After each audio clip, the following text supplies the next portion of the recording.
అలానే ఈ రోజు కూడా మనతో పాటు ఒక సమస్యతో కాలర్ లైన్‌లో ఉన్నారు. ఒకసారి కాల్ తీసుకుందాము. షూర్ అండి. హలో! హలో. మేడం నమస్తే మేడం. నమస్కారం మేడం. మేడం మనతో పాటు రమ్య మేడం ఈరోజు ఉన్నారు. మీ ప్రాబ్లం ఏంటో ఒక్కసారి రమ్య మేడంకి ఎక్స్ప్లెయిన్ చేయండి మేడం. Okay ma'am. మేడం నమస్తే అండి. నమస్కారం మేడం, బాగున్నారా? బాగున్నానమ్మా. అమ్మా ఎక్కడి నుంచి, మీ పేరేంటి? మాది కామారెడ్డి మేడం.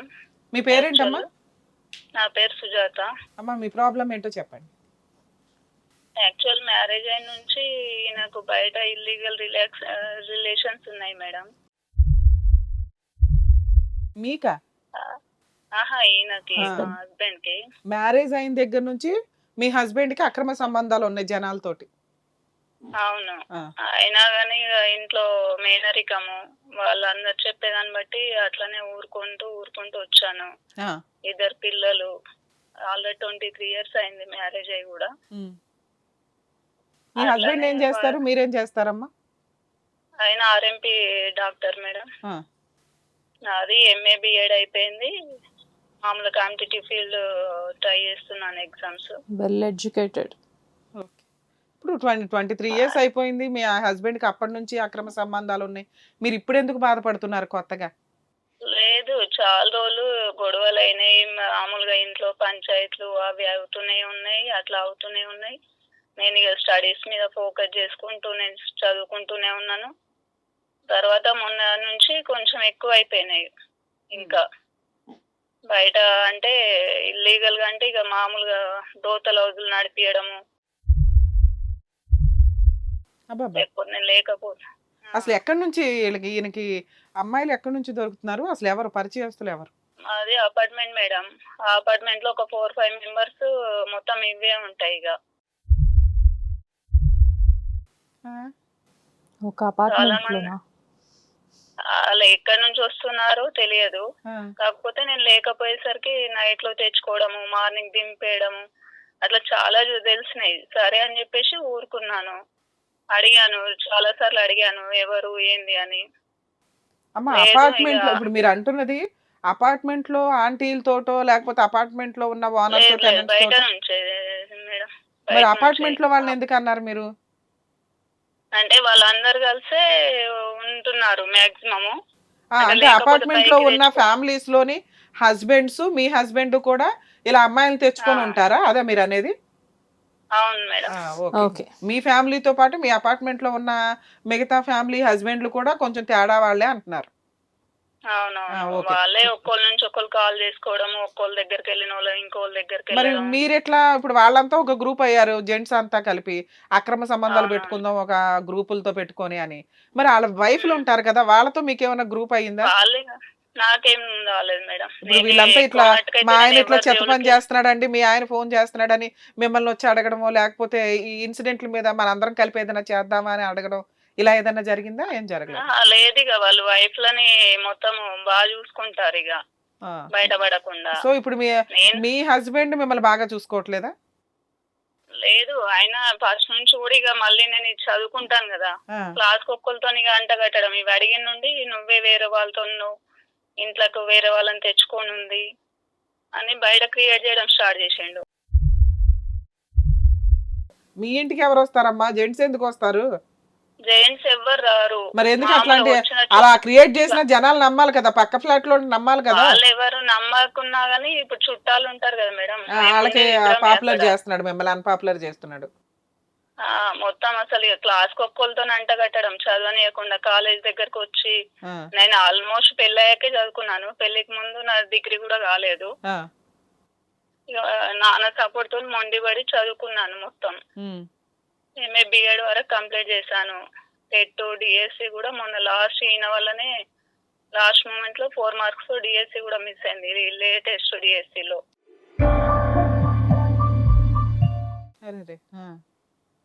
అది కూడా నేను సరే అని వదిలేసా. మొన్న మధ్యలో ఏం చేశాడంటే మొత్తం ఇక ఒక పెద్ద స్కెచ్ చేసినట్టు మొత్తం నాకు విషం పెడుతుంది, నన్ను చంపాలని చూస్తుందని ఒకరోజు హాస్పిటల్ డ్రామా ప్లే చేసిండు ఇక మొత్తం. అంటే ఏంటి, ఏదైనా ఫుడ్ పాయిజన్ అయిందా, ఏమైంది? ఫుడ్ పాయిజన్ ఏం లేదు, నైట్ తిన్నాము. ఆ. నేను పాప ఉంది, పాప బీటెక్ సెకండ్ ఇయర్ ఆల్రెడీ, ఆ. బాబు ఎంబీబీఎస్ థర్డ్ ఇయర్. అరే అంతా మంచి ఎడ్యుకేటెడ్ ఫ్యామిలీ. మ్మ్. వాళ్ళు ఏంటంటే బాబు జార్జియాలో ఉంటాడు, పాప హైదరాబాద్ హాస్టల్లో ఉంటది. అప్పటికి ఆ రోజు పాప కూడా ఉంది. వచ్చిండు, తిన్నాము. తిన్నాక ఒక కాసేపటికి నాకు కాలు చేతులు వణుకుతున్నాయి అది ఇది అంటే, ఏమో రోజులు బాగాలేవు కదా అని మళ్ళీ హాస్పిటల్ అతనే ఫోన్ చేసుకున్నాడు. పక్కకు ఒక అతను ఉంటాడు వేణు అని, అతని ఎప్పుడు లేని అతను కాల్ చేశాడు. వేరే మామూలు క్లోజ్ ఉన్న వాళ్ళతో కాకుండా అతను కాల్ చేసి ఇట్లా నాకు ఇరిటేట్ అవుతుంది, వణుకుతుంది బాడీ అంతా అది ఇది అని చెప్పిండు. సరే అని చెప్పేసి హాస్పిటల్ తీసుకెళ్ళాం నైట్ కి.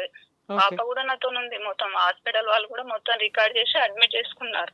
ఏమని చెప్పారు డాక్టర్స్, ఏమన్నారు, అసలు ఏం జరిగింది అన్నారు? ఆల్కహాల్ ఎఫెక్ట్ అని చెప్పారు.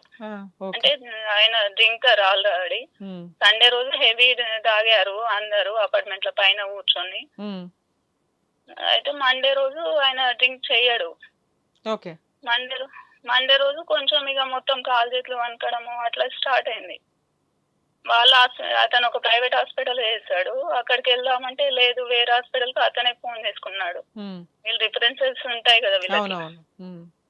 అలా ఫోన్ చేసుకున్నాడు. సరే అని చెప్పేసి మా ఇంట్లో వచ్చారు, వాళ్ళ ఇంట్లో వచ్చారు. ఆల్రెడీ వాళ్ళ సార్ కూడా వచ్చిండు, ఆయన ఎండి కార్డియాలజిస్ట్. ఆయన కూడా వచ్చి ఏమైందమ్మా అసలు ఈయన ఎందుకు తీసుకొచ్చావు అన్నాడు. లేదు సార్ ఇట్లా బాగా ఇబ్బంది అయింది, ఇట్లా కాలేజీలో అనుకుతున్నాయి అన్నాడు అని చెప్పేసి అన్నాను. అయితే లేదమ్మా ఆయనకి ఏం ప్రాబ్లం లేదు, ఆల్కహాల్ ఎఫెక్ట్ తోనని చెప్పాడు. నాకు అసలు అర్థం కాలేదు, ఈయన ఎందుకు మరి ఒకరు అంటే నేను పోయినప్పుడు నయన్ లాగా ఇట్లా పిచ్చి పిచ్చిగా మాట్లాడడం స్టార్ట్ చేసిండు. సరే అని చెప్పేసి 4 members హాస్పిటల్ మొత్తం ఆల్ చెకప్స్ అయినాయి, ఎక్కడ ఏ ప్రాబ్లం వెళ్ళలేదు. తర్వాత ఓ 2 days కి ఇంట్లోకి వస్తారు కదా ఎవరైనా మాట్లాడడానికి వచ్చిన వాళ్ళకు నాకు విషయం పెట్టింది, నన్ను చంపాలని చూస్తుందని చెప్తున్నాడు. కొత్త లిటిగేషన్ క్రియేట్ చేశాడు ఈ వంకతో. ఆ వంకతో కొత్త లిటిగేషన్ అయింది. అది నేను అప్పటికి కూడా ఎందుకు అలా చెప్తున్నావు అది ఇదని సరే అని చెప్పేసి మళ్ళీ ఒక 10 days ఉన్నాను అట్లానే ఇంట్లో. నేను అండితే తినడం మానేసిండు ఇంకా. మీ ఆయన ఆ రోజు తిన్న ఫుడ్డే మీరు మీ అమ్మాయి కూడా తిన్నారా? అందరం తిన్నాము. కూడా అడిగిండు, పాపకు కూడా అడిగిండు, మీరు ఇద్దరు ఏమన్నా బయటకి తెచ్చుకొని తిన్నారంటే మేము ఎందుకు తింటాము, ఇక అందరికి వాళ్ళు బిర్యానీ తెచ్చుకొని తిన్నారు, నాకే వేరే పెట్టిరని క్రియేట్ చేయడం స్టార్ట్ చేసిండు. చుట్టాలందరికి అదే చెప్తున్నాడు. ఇక చుట్టాలంటే ఎవరమ్మా? ఇప్పుడు మీ అత్త మామ వీళ్ళంతా ఏంటి పరిస్థితి? ఇక్కడ ఊర్లో ఉంటారు వాళ్ళు. మీ ఆయన క్యారెక్టర్ ఆయనకి తెలుసా? వాళ్ళు మీకు సపోర్ట్ చేస్తారా? అందరికి తెలుసు. వాళ్ళు ఏంటంటే వాళ్ళు సపోర్ట్ ఉంటారు కదా, పిల్లలు అయినాక ఏముంది ఇక వాడేటన్నా ఓని ఉండాలి. కానీ ఒక్కరు కాదు, మామూలుగా ఇట్లానే నేను పీజీ చేస్తున్నాను మేడం 16 లో. పీజీ చేసేటప్పుడు మామూలుగా కాలేజీకి వచ్చి కార్లో కూర్చొని పక్కన అటు ఇక్కడ ఉన్నది యూనివర్సిటీ బయట నిల్చోవడము అది ఇది. ఒకరోజు నాకు కూడా తెలియదు అట్లా చేస్తున్నాడని. ఒకరోజు సడన్ గా బస్ ఎక్కినాక బస్ దిగు నేను ఇక్కడే ఉన్నాను ఫోన్ చేసిండు కాలేజ్ ముందల. ఎందుకు కాలేజ్ దగ్గరకు వచ్చి బయట ఎందుకు వెయిట్ చేస్తున్నాడు? మీ మీద అనుమానమా? ఆయన ఫస్ట్ నుంచి ఉంది. కాదమ్మా, ఇప్పుడు నువ్వు చెప్తున్నది ఏంటంటే మీ మ్యారేజ్ 23 ఏళ్ళు అయింది, మీకు 2 పిల్లలు, అబ్బాయి ఏమో ఎంబీబీఎస్ థర్డ్ ఇయర్, అమ్మాయి ఏమో కూడా పాప కూడా 1 time కి కన్సీవ్ అయింది మేడం. 1 time కన్సీవ్ అయితే అసలు నాకు పుట్టం లేదు, 1 time కి ఎట్లా వస్తుంది అని మొత్తం ఇక సెక్సువల్ గా కలిసిన డేట్లు కూడా ఆయన నా ముందే కూర్చొని క్యాలెండర్ మీద కౌంట్ చేసుకున్నాడు. తర్వాత అసలు పెళ్ళైన దగ్గర నుంచే మీ క్యారెక్టర్ మీద అనుమానం మొత్తం. అంటే ఆయన ఫస్ట్ నుంచే వేరామితో ఉంది, నాకు కూడా తర్వాత తెలిసింది అది పెళ్ళయ్యాక. అమ్మా ఇప్పుడు నువ్వు చెప్తున్న 2 కూడా క్లాష్ అవుతున్నాయి. మీరు ఇందాక ఏం చెప్పారు? పెళ్ళైన దగ్గర నుంచి కూడా మా ఆయనకి అక్రమ సంబంధాలు ఉన్నాయండి అన్నారు. నెక్స్ట్ ఫ్లాట్ లో వాళ్ళతో కూడా కలిసి అందరూ కలిపి పిలిపించుకొని బయట నుంచి అమ్మాయిలు పిలిపించుకొని ఎంజాయ్ చేస్తారండి అని చెప్తున్నారు. కానీ ఇది ఒక వర్షన్. ఇంకొక వర్షన్ ఏంటి? పెళ్ళైన దగ్గర నుంచి మా హస్బెండ్కి నా మీద అనుమానం అండి, నేను పిహెచ్డి చేస్తా యూనివర్సిటీకి వెళ్ళిన యూనివర్సిటీ గేట్ దగ్గర కూడా అనుమానంతో వెయిట్ చేస్తూ ఉండేవాడు, నా ఫస్ట్ డెలివరీ సెకండ్ డెలివరీలు కూడా ఆయనకి అనుమానమే, అవి కూడా డేస్ క్యాలిక్యులేట్ చేసి ఇమీడియట్ గా నీకు ఎట్లా వచ్చింది, వేరే వాళ్ళతో కన్నావు, నా పిల్లలు కాదు అంటూ కూడా ఎలిగేషన్ వేస్తున్నాడు. అవును. నాకు ఏ రోజు రెస్పెక్ట్ ఇవ్వట్లేదు, నాకు ఇబ్బందిగా ఉంది అంటున్నారు. అవును మేడం. ఇంతేనా, ఇంకేమన్నా ఇబ్బందులు ఉన్నాయా? ఇంకొక మనిషితో ఎఫ్ఐఆర్ కూడా ఉంది ఇవే ఎక్కువనే. మొన్న నుంచి ఇక చాలా ఇదైపోయింది. నేను అమ్మ వాళ్ళ ఇంటికి వచ్చేసాను. సంవత్సరంన్నర అయిపోయింది ఇప్పుడు ఇంటికి మీ వచ్చి ఇంటికి కూడా. మీ పుట్టింటికి వెళ్ళిపోయారు. ఓకే, అది ఆ ముందే చేయొచ్చు కదమ్మా ఆ పని, ఇన్ని సంవత్సరాలు ఎందుకు చాలా భరించారు? సార్లు అంటే చెల్లె వాళ్ళు ఇద్దరు పెళ్లికి ఉండే మేడం. ఆహా, ఓకే. ఇద్దరు చెల్లెలు పెళ్లికి ఉండే. మొన్న మధ్య చాలా సార్లు అయినాయి ఆ గొడవలు కూడా. ఇంట్లో వాళ్ళు రావడము, మళ్ళీ వాళ్ళు పంచాయతీలు పెట్టడము, కాంప్రమైజ్ కావడము, ఈయన మళ్ళీ మొదటికి రావడము, అవి నడుస్తూనే సో ఉన్నాయి. ఇట్లా మీరు ఈ 23 ఏళ్లలో ఎన్నో సార్లు జరిగినాయి, అయినా ఆయన మారలేదు. ఇవి కాకుండా దానికి ఇంకేమన్నా హింస ఉందా? అంటే ఇంట్లో మెయింటెనెన్స్ ఇవ్వకపోవడం, సరిగ్గా చూడకపోవడం, పిల్లల ఫీజులు కట్టకపోవడం, అవి బాగానే చూసుకుంటారు. పాపని స్టార్టింగ్ మిగతావన్నీ లో బాగానే చెప్పేవాడు ఉన్నాయి. కాదు. ఓన్లీ మీరిద్దరి విషయాల్లో అక్రమ సంబంధాలే మా హైలైట్ ఇద్దరి అవుతుంది. విషయాలే. ఆయన పాపని ఆయన కూడా మీద ఒక 3 మీకు, మీ months మీద ఆయనకి ముట్టలేదు విపరీతమైన ఫస్ట్ లో. అనుమానం. ఫైనల్ గా తేలింది ఏంటంటే అది ఆయన మీద ఆయన 10th ఫెయిల్ మేడం. ఆయనకు ఆ ఫీలింగ్ ఉందా మరేందో నాకు తెలియదు. అంటే ఇది కాలేజ్ పోతుంది ఇంక ఇదే ఉంటాయి అనుకుంటారా సరే, మరేంటో ఆ నాకు ఫీలింగ్ అర్థం కాదు. అమ్మ, నువ్వు పీజీలు ఇవన్నీ కంప్లీట్ చేసింది 5 ఏళ్ళు, 10 ఏళ్ళు, 15 ఏళ్లలో. నీకు 23 ఏళ్ల నుంచి అవును. ఉంది కదా ఈ అనుమానం అనేది. అవునవును. నీకు ఆయన మీద ఉంది, ఆయనకి నీ మీద సివియర్ గాను ఉంది. ఇది ఇలాగే నడుచుకుంటూ ఆయనే వస్తుంది. నాకు చాలా కన్ఫర్మ్ అయినాయి మేడం. ఇప్పుడు అపార్ట్మెంట్ లో ఒక ఆమె అన్న అని పిలుస్తుంది. ఆ, సరే అని చూస్తే తీరా ఇద్దరు కలిసి ఉండడము అవన్నీ చూసిన చూసినప్పుడు తర్వాతనే ఇప్పుడు మీకేం కావాలమ్మా? ఇప్పుడు మీకు అర్థమైంది మీ హస్బెండ్ కి అక్రమ సంబంధాలు సివియర్ గా ఉన్నాయి, నీకున్నాయా లేవా అనేది మీ ఆయన అనుమానం. ఓకే, వదిలేయండి. ఆ హెరాస్మెంట్ తప్ప మిగతా లైఫ్ అంతా బానే ఉంది. ఇంట్లో ఆల్రెడీ పిల్లలకి గానీ మీకు గానీ మెయింటెనెన్స్ గానీ ఇవన్నీ బానే నడుస్తున్నాయి. ఏదైనా ఆస్తులు కానీ కొనుక్కున్నారా? ఈవెన్ పీరియడ్స్ వస్తే కూడా ఇంకా ముందు కావద్దు మేడం. అదేలేమ్మా, ఇప్పటి వరకు అయినా నాకు ఫ్యామిలీ ప్లానింగ్ చేయించలేదు డౌట్లతోని. అదేలేమ్మా. ఇప్పుడు మీకు ఆల్రెడీ పీరియడ్స్ ఏమైనా ప్రాపర్టీస్ కొన్నారా? ఏదైనా జాయింట్ గా కొనుక్కున్నారా? ఇది ఒకటి పొలం నాన్న వాళ్ళు ఆయన కంబైన్ లో కొన్నారు అప్పుడు స్టార్టింగ్ 2002 లో ఆ, మా పెళ్ళైన కొత్తలో. ఓకే. కొన్నాక అది ఏమైందంటే వాళ్ళు 4 మెంబర్స్ బ్రదర్స్ కంబైన్ లో ఉన్నారని చెప్పేసి అది నా పేరు మీద చేసారు. నాన్న ఆపేసిండు, అతను ఆపేసిండు. తర్వాత నాన్న వాళ్ళు ఒకటి ఫ్లాట్ కొన్నారు నిజామాబాద్ లో. మీ పేరు మీద? లేదు, వాళ్ళు కొనుక్కున్నాక అది ఇష్యూలో ఉన్నదని చెప్పేసి అడ్వాన్స్ ఇచ్చిన పైసలు ఈయన వాడుకున్నాడు. ఆ, అయితే అప్పటికే ఇక నాన్న చెప్పేసి నీకు పొలం లేదు ఏం లేదు, నా పైసలు నాకు ఇవ్వలేదు అని చెప్పేసి వాళ్ళ మధ్యలో ఇక అది ఇష్యూ స్టార్ట్ అయింది. ఓకే. ఇప్పుడు ఆ పొలం నా పేరు మీద ఉంది. పొలం ఉందని నువ్వు ఇట్లా ఇది చేస్తున్నావు, నా పొలం నాకు ఎన్ని ఎకరాల పడేసి. పొలం అమ్మా అది? 2 ఎకరాలండి. 2 ఎకరాలు. ఓకే. ఇంకేమన్నా అంటే హౌస్ కొనుక్కోవడం కానీ, ఫ్లాట్ కొనుక్కోవడం కానీ ఏమైనా జరిగిందా? అపార్ట్మెంట్ అది లోన్ లో ఉన్నారు. ఎంతకాలం అయింది కొని? ఎవరి పేరు మీద ఉంది? అతని పేరు మీదే ఉన్నాయి. అది షూరిటీ కూడా నా పేరు మీద ఉన్న పొలమే ఉంది దానికి. ఒకవేళ ఆయన ఆ లోన్ క్లియర్ చేయకపోతే మీ ప్రాపర్టీ అగ్రికల్చర్ ల్యాండ్ ఉంది. కాకపోతే ఈయన ఏంటంటే ఇప్పుడు మొన్న నేనేంటంటే ప్రిపేర్ అవుదామని ఇక లైబ్రరీ వెళ్ళడం స్టార్ట్ చేశాను. మొన్న డిఎస్సి ఇప్పుడు రీసెంట్ గా రిజల్ట్ వచ్చింది కదండి మొన్న. అయితే ఇక ఎట్లా ఇవి ఉండేది ఉంటది, కనీసం జాబ్ అనేది తెచ్చుకుంటే అన్ని సాల్వ్ అవుతాయి అని చెప్పేసి నేను లైబ్రరీ వెళ్ళడం స్టార్ట్ చేశా.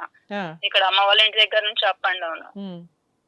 దానికి ఇంకా నువ్వు లైబ్రరీ ఎందుకు పోతున్నావు, అక్కడ ఎవడున్నాడు అని పోతున్నావు, మొత్తానికి అందరికి బీర్కూర్లో బాయ్ ఫ్రెండ్ ఉన్నాడు అనేది పోతుంది. అది మళ్ళీ ఫోన్లు చేసి సతాయించడం స్టార్ట్ చేసిండు. మీరు ఆల్రెడీ మీ హస్బెండ్ నుంచి విడిపోయి 1.5 year అవుతుంది. మీరేం చేస్తున్నారు అనేది ఆయనకి ఇన్ఫర్మేషన్, మీరేం చేస్తున్నారు అనేది ఆయనకి ఇన్ఫర్మేషన్ ఎలా వెళ్తుంది? ఇక్కడ ఊర్లోనే మేడం, అమ్మ వాళ్ళు అత్తమ్మ వాళ్ళు సేమ్ విలేజ్, మేనరికమే. ఓకే ఓకే, దగ్గరగా ఉండడం వల్ల మీరు ఇంట్లో నుంచి బయటకు వెళ్తున్న విషయం కూడా ఆయనకి తెలుస్తుంది అంటున్నారు. తెలిసినా నాకేం ఇబ్బంది అట్లానేం లేదు. నాకు నేనే తప్పు చేయనప్పుడు నాకు అదైనా తెలుసుకున్నా నాకేం ప్రాబ్లం ఏం లేదు. ఆల్రెడీ అప్పటికే క్రియేట్ చేసిన మొన్న విషయం పెట్టింది, నా వేరే వాళ్ళని ఇంట్లోకి తెచ్చుకొని పడుకుంది, అది పడుకుంది అని చెప్పేసి మొత్తం దాన్ని ప్రచారం చేసిండు. అమ్మా, ఆ తర్వాత అంటే ఈ పాయిజన్ అటెంప్ట్ అని ఏదైనా ఎలిగేషన్ వచ్చిందో ఏదైతే, దాని తర్వాత మళ్ళీ పెద్ద మనుషుల పంచాయతీలు ఏమైనా జరిగినాయా? ఏం జరగలేదా? లేదు మేడం, నేను ఇక మామూలుగా ఇంటికి వచ్చేసిన. ఇంకా ఏం డిసైడ్ అయ్యారు ఇప్పుడు ఫైనల్ గా? పిల్లలు మీతో పాటే ఉన్నారా? పిల్లలు బాబు జార్జియాలో అదే ఉంటాడు. పిల్లోడు అక్కడ ఉంటాడంటే మీ సపోర్ట్ తో ఉన్నాడా అని. వాడేమంటున్నాడంటే పోనీ ఇవన్నీ ఇప్పుడు చెల్లె పెళ్లికి ఉంటది కదా, ఇప్పుడు మా లైఫ్ స్పాయిల్ అవుతుంది కదా, నేను డాడీతో మాట్లాడతాము, నువ్వు మీ అమ్మాయి మీతో పాటే ఉందా? ఏంటండి? మీ అమ్మాయి మీతో పాటే ఉందా? అవును. వాళ్ళు ఏంటంటే లైఫ్ మై స్పాయిల్ అవుతాయి, మీరు అడ్జస్ట్ గా మమ్మీ అని చెప్పేసి ఫోర్స్ చేస్తున్నారు. ఓకే. నాకు మేడం, అదేం ఇప్పుడు పిల్లల చేయాలో అర్థం మెయింటెనెన్స్ ఎవరు కావట్లేదు. చూసుకుంటున్నట్లు? ఈవిడ ఆయనే కడుతున్నారు. ఆయనే కడుతున్నారా ఫీజు అది? అమ్మ మీరు ఇప్పుడు ఆయననే కడతారట. 1.5 year నుంచి మీ అమ్మాయి కూడా మీ దగ్గరకు వచ్చింది కదా, ఫీజులు అవి మీ హస్బెండ్ కడుతున్నారు. అక్కడికి వస్తున్నారు, ఇక్కడికి వస్తున్నారు. అక్కడ కూడా పిల్లలు రెండు వైపులా వెళ్తున్నారు. తిరుగుతున్నారు. పిల్లల దృష్టిలో ఏంటంటే మీరిద్దరూ కలిసి ఉండడం వాళ్ళకి అవసరం. ఓకే, మీరేమనుకుంటున్నారు? మాకెందుకు కాల్ నేను చేశారు?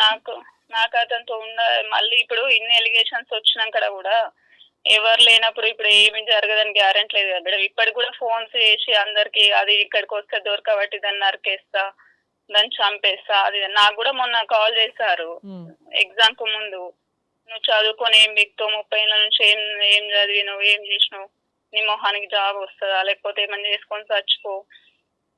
అవునమ్మా, ఇప్పుడు పిహెచ్డీలు చేశారు, ఇన్ని చేశారు, ఏదో ఒక జాబ్ సైమల్టేనియస్ గా చేస్తూనే మీరు డిఎస్సికి వీటికి ప్రిపేర్ అవ్వచ్చు కదా. చెయ్యనియలే మేడం, నాకు యాక్చువల్ డిఎల్ వచ్చింది, జేఎల్ వచ్చింది. అవి ఏంటంటే వెల్ఫేర్స్ లలో వచ్చినాయి. 1.5 year నుంచి మీరు ఫ్రీగానే ఉన్నారు కదమ్మా, మీరు ఒక డెసిషన్ తీసేసుకో. ఇప్పుడు ఎగ్జామ్ ఉంది కదా మేడం, దానికోసం నేను చేయలేదు. మొన్న మాత్రం ఖచ్చితంగా ఈసారి గవర్నమెంట్ జాబ్ కొడదామని కూర్చున్నాను. నా బ్యాడ్ లెక్క ఏంటంటే 4 marks మిస్ అయిపోయింది, అది కూడా. ఓకే అమ్మా, సో ఇప్పుడు మీకు మీ డౌట్స్ ఏంటో అడిగితే క్లారిటీ ఇస్తానండి. అసలు ఎట్లా డీల్ చేయాలనేది నాకు అర్థం. హిట్ టీవీ యాప్, ఇందులో short news, live news, entertainment shows, movies, digital magazines తో పాటు మీ జిల్లా వార్తలను కూడా ఫ్రీగా చూడొచ్చు. అంతేకాదు కేజీ నుంచి పీజీ వరకు విద్యార్థులకు స్కాలర్షిప్ కూడా అందిస్తున్నాం. ప్రతి వారం 10 మందికి లక్కీ డ్రా ద్వారా ఒక్కొక్కరికి 10,000 రూపాయలు అందిస్తున్నాం. ఇంకెందుకు ఆలస్యం, వెంటనే హిట్ టీవీ యాప్ ని డౌన్లోడ్ చేసుకుని ఫ్రీగా ఎంటర్టైన్మెంట్ పొందండి. Hit TV app. Hit TV app. Please download Hit TV app. Hit TV యాప్ని ఫ్రీగా డౌన్లోడ్ చేసుకొని ఎంజాయ్ చేయండి. మీకు నచ్చిన ఎంటర్టైన్మెంట్ కోసం హిట్ టీవీ యాప్ ని ఫ్రీగా డౌన్లోడ్ చేసుకుని ఎంజాయ్ చేయండి. హిట్ టీవీ యాప్ని డౌన్లోడ్ చేసుకుని ఆస్వాదించండి, ఆశీర్వదించండి. ఇంతమంది సెలబ్రిటీలు హిట్ టీవీ యాప్ ని డౌన్లోడ్ చేసుకోండి అని చెప్తున్నారంటే ఎంత మంచి యాప్ ఆలోచించండి. అమెరికా అమెరికా అమెరికా అమెరికాలో చదవాలనుకునే వాళ్ళకి విశ్వసనీయమైన పేరు మన శౌర్య కన్సల్టెన్సీ. UK లో 1 year masters. UK లో 1 year masters. 2 years work permit up to 5 years visa. Contact Saurya Consultancy. Contact 89851 89851.